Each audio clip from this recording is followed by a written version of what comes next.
This is Hazel Cruz and I produce Canva tips, tricks, and hacks. Are you one of those people who uses Canva to create a logo? In this video, you are going to know the legalities of creating a logo in Canva. Here on my Canva show, coming up right now.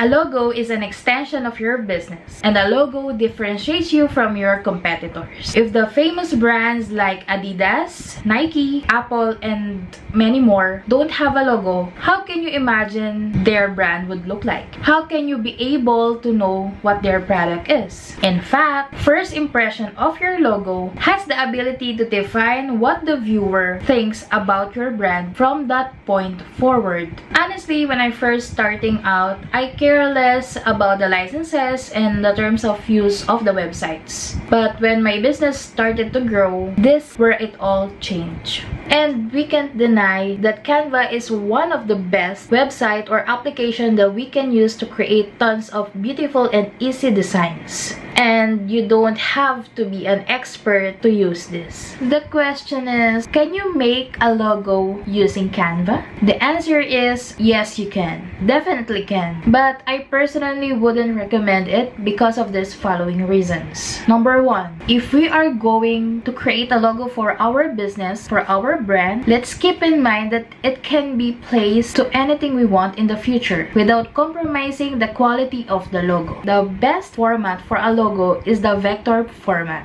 which Canva will not release this kind of format anytime soon. Vector logos can be resized indefinitely without compromising the quality. That means you can stretch out your logo without even making it blurry or without even making it pixelated. You can make it bigger and bigger and bigger. Number two, you cannot trademark your logo. If you created your logo in Canva, it's not yours and it will never be yours. And if something is not yours, you cannot use them fully or even sell it. There are a lot of pre-made templates that we can choose from inside the Canva, and tons of people can also see them and use them. That means that your logo cannot be as unique as you want it to be, and your logo might end up similar to someone else's. If you're really envisioning your brand to a higher level, I think Canva is not the safest place to create your logo. And number three, and the last one, is you should comply to Canva's licensing agreement. It's stated there that your logo should not contain any elements from Canva's image library. Either you're a free or paid users. The only element that you can use is the basic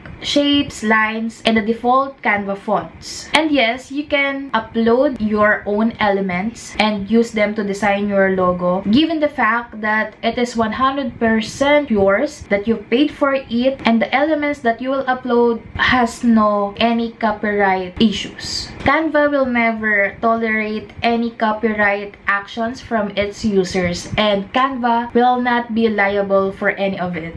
So there you go. These are definitely the things that you should know before you design a logo on Canva. I hope that this has really helped you, and I want to know your thoughts about this. Leave it in the comment section below. As usual, I will answer those. And also, you can share this video so that other designers, freelancers, or online users of Canva will also know about these legalities. If you're interested on video like this, you might want to hit that subscribe button and that notification bell so you will always get notified whenever I upload my next CANVAMAZING videos. I will see you on the next one.